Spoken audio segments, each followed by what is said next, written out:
greatest regret is that every brother I've lost was in a moment when we were not getting on. And so I have to live with that. Yeah. I'm the last. Barry Gibb, the Bee Gees legend, the voice behind Stayin' Alive and every disco anthem you can hum by heart. He's the last surviving brother of one of music's most legendary families. But at 78, his life is almost unrecognizable. No screaming fans, no flashing lights, no endless tours. Instead, there's a carefully controlled daily routine, a hidden health battle, and a quiet world that most people could never imagine. By the end of this video, you'll see Barry Gibb in a way no one else has ever shown you. It was a simple name, but one that would soon become famous around the world. Between 1960 and 1963, the Bee Gees started to make a name for themselves in Australia. They sang on local radio shows and performed on early Australian television programs. To really understand why Barry Gibb's lives the way he does at 78 years of age, you have to go back in time to understand just how big this man once was and the tragedies that plagued his life. Barry isn't just another famous musician. He's living proof of a time when three brothers, Barry, Robin, and Maurice, didn't just ride the wave of popular music. They helped create it. And here's the thing, they didn't do it once. They did it twice.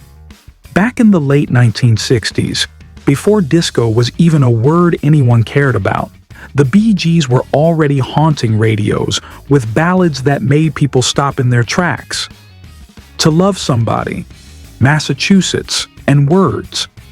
Those weren't just songs. They were aching, emotional pieces of poetry disguised as pop hits.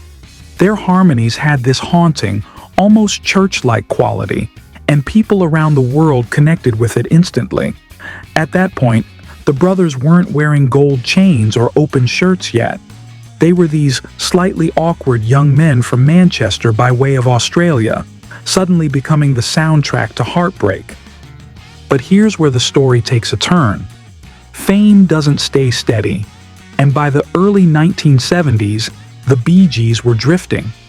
Tastes were changing, and the group that once filled arenas suddenly looked like they were fading away.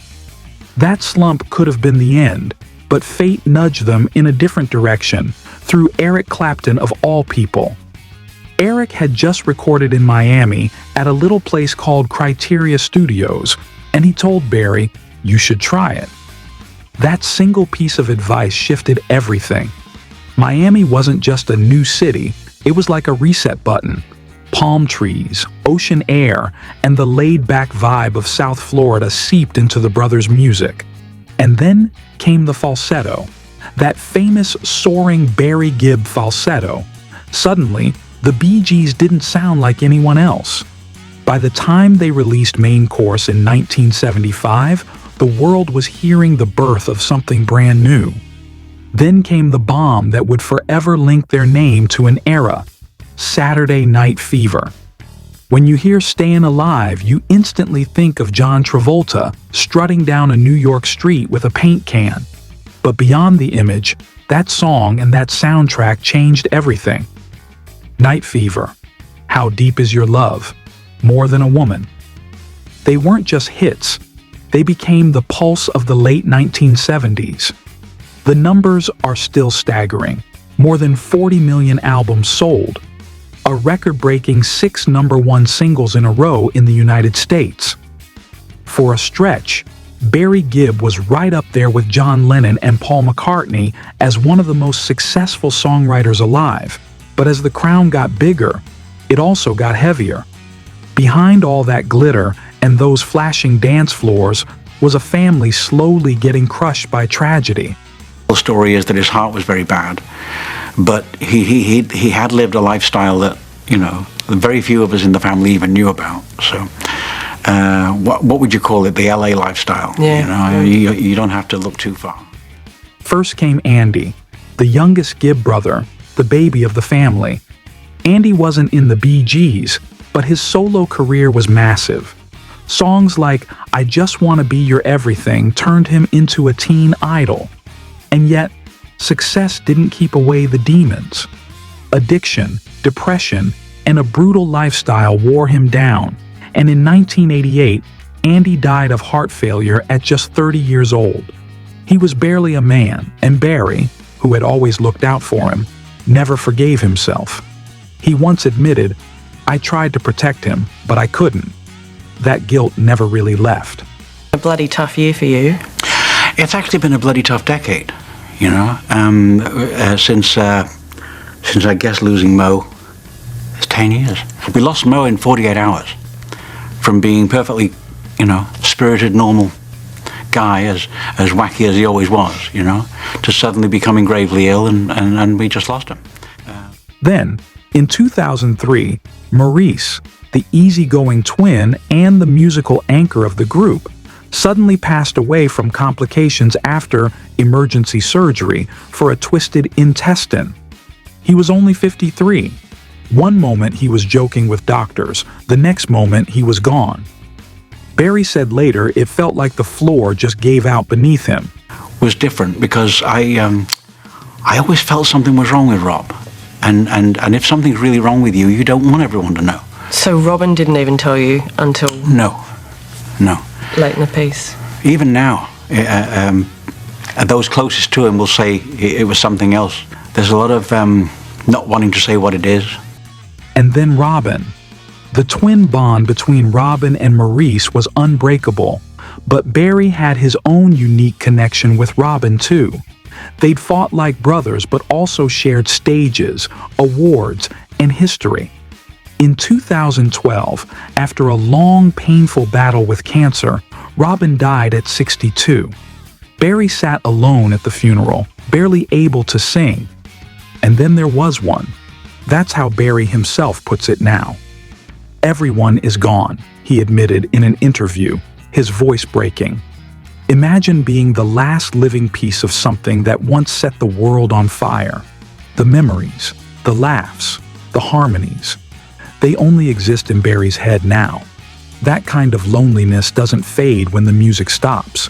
These days, Barry Gibb lives in Miami, in a quiet mansion that feels more like a fortress. The crowds are gone. The screaming fans have faded. And what's left is one man carrying the crown of a dynasty built on both soaring triumphs and heartbreaking loss. And what happens in that mansion today? How he spends his mornings? The people who still circle around him? The things that keep him going? That's a whole different story. And one that might surprise you. If you drive down the stretch of Miami Beach where Barry Gibb lives, you wouldn't even know you're passing the home of one of the most famous songwriters in history. His mansion sits tucked away behind walls and heavy gates, almost like a fortress keeping the outside world at arm's length. And in a way, that's exactly what it is. This house has been his sanctuary since the early 1980s, when he bought it after the Bee Gees' massive success with Saturday Night Fever. Back then, it was the ultimate rock star reward. Over 16,000 square feet of pure luxury, with sweeping views of Biscayne Bay. But today, that same house doesn't feel like a symbol of fame anymore. It feels like a shield. Because here's the truth. Barry doesn't live like the superstar he once was. Those days of blinding stage lights, screaming fans, and sold-out arenas are long gone. At 78, his life has slowed into something quieter, almost fragile. But don't picture him fading away. His daily life is a mix of discipline, family devotion, and small routines that keep him going. Barry Gibb's days begin slowly and carefully. Forget the image of a rock star diving into a wild schedule. Barry eases into the mornings. Swimming is at the center of it. The pool has become his safe haven, where he can stretch his body without punishing it. The water takes the weight off his joints, which have taken a beating from decades of touring, late nights, and the natural grind of age. After that, he'll walk, move around the property, and do light exercises. Nothing flashy, nothing intense. He's not trying to prove anything anymore. He's just trying to keep moving. And here's the thing most people don't know. Barry's caution doesn't just come from being 78. It runs way deeper, all the way back to when he was a little boy in England. At just 2 years old, a freak accident almost ended his life. Spent 2 years in hospital, and after I came out, I never said a word for another 2 years. A teapot of boiling water spilled over him, and the burns were so bad that doctors thought he wouldn't make it through the night. He spent nearly 2 years in the hospital. He doesn't consciously remember it, but the scars and the fear never left him. He's admitted that he's always had this sense that accidents can come out of nowhere, and that fear has shaped the way he lives. That's why he doesn't drive at night. That's why he avoids gas stoves. That's why he rarely leaves the safety of his estate unless he has to. Some people might call it paranoia, but for Barry, it's survival. His house isn't just a mansion, it's his safe zone. And if the house is his fortress, then Linda Gray, his wife, is the heart of it. Barry met her in 1967 when he was performing on the British TV show Top of the Pops. She was a stunning Miss Edinburgh model, and Barry has always said he knew instantly she was the one. They married on his 24th birthday, September 1st, 1970, and they've been side by side ever since. That's more than 50 years together. In the world of rock and roll, where marriages usually crumble, their love story is almost unbelievable. Barry himself has admitted that Linda saved him from the darker sides of fame, the temptations, the pressure, the loneliness. While some of his brothers struggled, Linda became his anchor. Now, with their 5 children, Stephen, Ashley, Travis, Michael, and Alexandra, grown up and living their own lives, Barry and Linda have slipped into a quieter rhythm. They're grandparents now, and the joys are simple ones. Family dinners, time on their boat, quiet evenings together. Their son Ashley once said that even after decades, they're still as in love as they were in the early days. In Barry's world, Linda isn't just his partner. She's his protector, his shield from everything outside. That's not to say Barry has cut himself off completely. Music still runs in his veins. He may not be filling stadiums anymore, but he still writes, still plays, and still finds ways to keep the Bee Gees' legacy alive. In 2017, he even released his own solo album, In the Now, which was deeply personal and written with his sons. And when he does appear in public, like performing at Glastonbury in 2017, or when he was knighted by Prince Charles in 2018, the world remembers just how much love there still is for him. But those appearances are rare. Most of the time, Barry is content staying out of the spotlight with Linda at his side. If you're picturing him living like a retired king, surrounded by luxury and enjoying every perk of his success, you'd only be half right. Yes, there's comfort. Yes, there's peace. But behind those mansion walls, there's also a battle, one he doesn't talk about too often. But when it came to Arise Sir Barry Gibb in front of Prince Charles, he admits the wear and tear of decades of disco moves nearly got the better of him. He said, "You can stand up now," and I said, I don't think I can. So he said, "No, it doesn't get any easier, does it?" For years, Gibbs has been living with severe arthritis. Not the kind of mild aches people expect as they age, but the kind that can take over your entire body and make even the smallest movement feel like a struggle. Barry has been open, at least in rare interviews, about how bad it really gets. He once admitted that the pain got so intense he literally couldn't get out of bed. Imagine that. The man who used to run across stadium stages, commanding thousands of screaming fans, reduced to lying still because lifting himself was impossible. He said it plainly, "I live in pain." Those words carry a weight you can't ignore. The damage is everywhere. He's shown how one of his thumbs is permanently out of its socket. A knuckle is completely gone. His knee gives him constant trouble. His wrists ache. And then there's his left shoulder. which is so bad that he can't fully raise his left arm anymore. For a guitarist and songwriter, that's especially cruel. So how did it get this bad? Barry believes it was a perfect storm of choices. First, there were the endless tours, year after year of performing, traveling, rehearsing, and pushing his body without much rest. Then there was tennis. He picked up the sport in his 30s, thinking it would be good exercise. Looking back, he admits it was too late to start something that demanding on the joints. Unknown to myself, I damaged all my joints, he explained. It's almost ironic. The very things that gave him joy, performing and playing, might have helped break his body down. At one point, Barry even went through back surgery, hoping for relief. But instead of fixing things, it made his arthritis worse. That's when the reality hit. There wasn't going to be a cure. The only option left was managing it, day by day, with no promises of improvement. That's why his mornings are built around discipline. Swimming, light stretches, careful walks, everything is planned to keep him moving without tipping the pain over the edge. He knows one wrong move could set him back days. Surgery is still a possibility down the line, but for now, he's focused on maintenance, not miracles. The condition hasn't just reshaped his body, it's reshaped his career. Back in 1994, a Bee Gees tour had to be canceled because Barry's arthritis flared up in his back, hands, and knees. Fans were heartbroken, but Barry himself said he fell into despair. Performing wasn't just a job, it was who he was. To be forced off stage because of his body was devastating. Fast forward to today, and his arthritis defines everything. Recording sessions have to be short. Travel is almost non-existent. As for big tours, those are a dream of the past.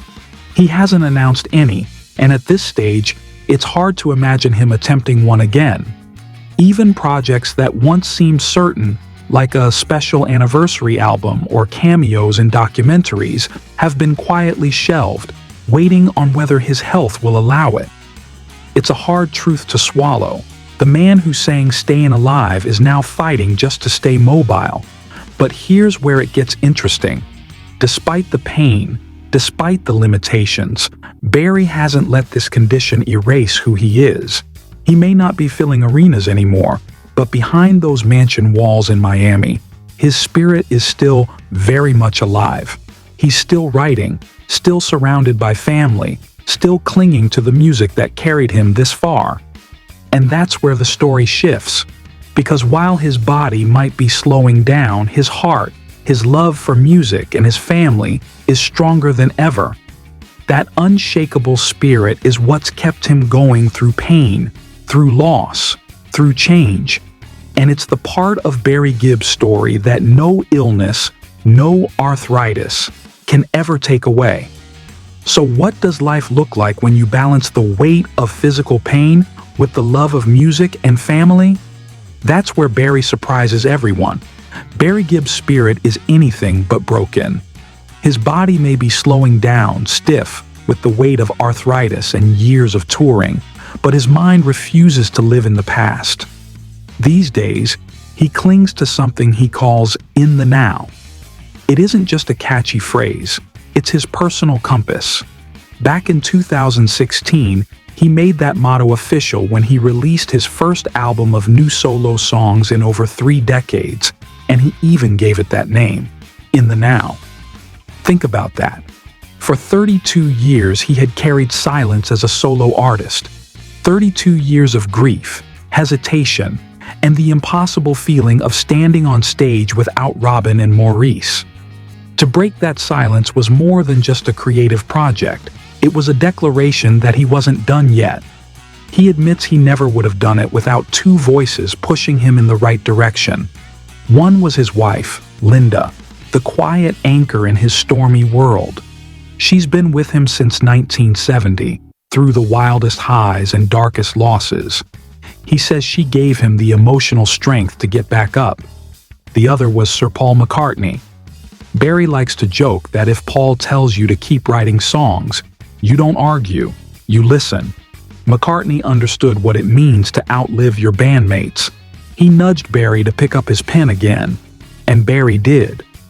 What makes In the Now so special is that it wasn't just Barry dusting off old notes, it became a family affair. He sat down with his sons, Stephen and Ashley, and together they wrote the songs. Stephen, who's an incredible guitarist in his own right, also joined him on stage. For Barry, that was more than music. It was therapy, a way of keeping his brother's legacy alive while passing the torch to his own children. When you listen to the record, the lyrics feel raw, like he's opening pages of a private journal. There's no hiding, no sugarcoating, just an 80-year-old man staring down his past and asking what comes next. Still, every performance now carries a sting. He's admitted that walking on stage without Robin and Maurice is terrifying. The harmony that once came so effortlessly now feels like a shadow he can't outrun. But he keeps showing up because in his mind, the Bee Gees' music deserves to keep breathing. That's his mission now, protecting the legacy. Barry knows he's the last living Gibb brother, the last one who can tell the story from the inside. "I want our music to live on forever," he said more than once. That's not about charts or money, it's about memory. Every time he steps into a studio, he feels the tears creeping in. But he pushes forward because, in his words, it's the only way to keep his brothers alive. That's why the upcoming Bee Gees biopic means so much to him. After years of delays and false starts, the project is finally moving ahead, with Ridley Scott attached as producer. The plan is for cameras to roll sometime in 2025. Barry's been deeply involved, serving as executive producer because he knows better than anyone how easy it is for Hollywood to twist a story. He wants to make sure this film isn't just about hit songs and flashy outfits, it's about brotherhood, the heartbreak, the egos, the laughter, the whole messy truth. So here he is, in his 8th decade of life, trying to keep balance. On one side, there's the constant management of his health. On the other hand, there's music and family, the two things that keep his heart beating steady. He's not coasting toward the end. He's writing his final chapter with purpose, protecting the Bee Gees' story, loving his family fiercely, and holding on to the songs that once shook the world. If you found this peek into Barry Gibbs' life fascinating, make sure to hit that like button, subscribe for more stories like this, and turn on notifications so you never miss a deep dive into the lives of legends. Which part of Barry's journey surprised you the most? Let me know in the comments.